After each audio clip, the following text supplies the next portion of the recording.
แยงตาเวลา6 โมงแล้ววัวควายกำลังเข้าแหล่งแกว่งหางไล่ยุงในคอกส่วนตัวของเขามารับจ้างเขาในเมืองบางกอกมานอนไล่ยุงในตรอก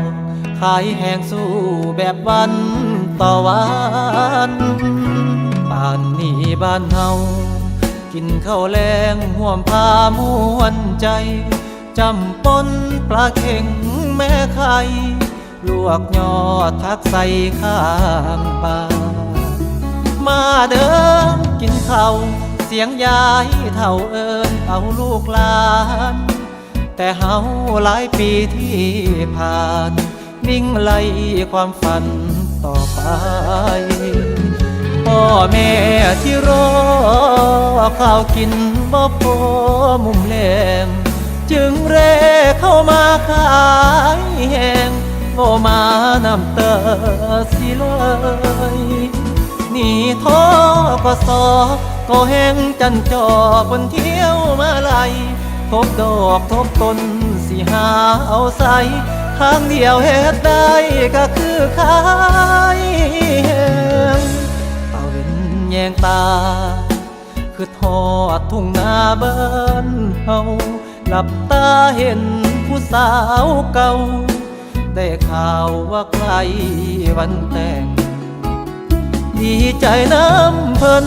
บ่กล้าไปเอิ้นขวัญเจ้าคำแพงทุกมือเลิกงานยามแลงโทรหาพ่อแม่เติมฝั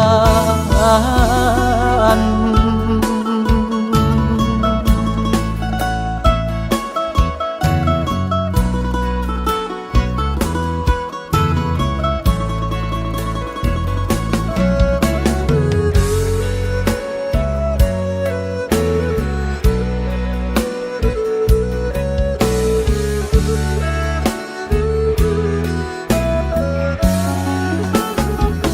พ่อแม่ที่รอข้าวกินบ่พอมุมแลงจึงเร่เข้ามาขายแห้งโง่มาน้ำตาสิเล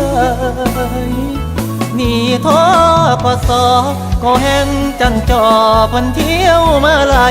ทบดอกทบต้นสิหาเอาใส่ทางเดียวเฮ็ดได้ก็คือขายแห้งตาเว้นแยงตาคือทอดทุ่งนาบ้านเฮา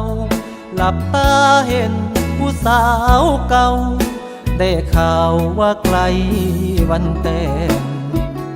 ดีใจน้ำเพิ่นบ่กล้าไปเอิ้นขวัญเจ้าคำแพ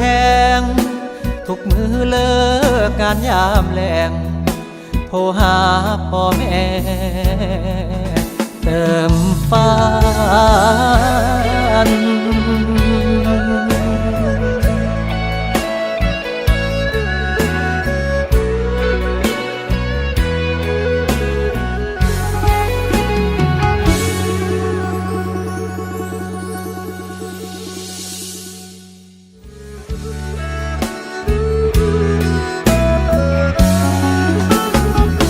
พ่อแม่ที่รอข้าวกินบ่พอมุมแลงจึงเร่เข้ามาขายแห้งโง่มาน้ำตาสิเลยนี่ท้อก็สอก็แห้งจันจอพันเที่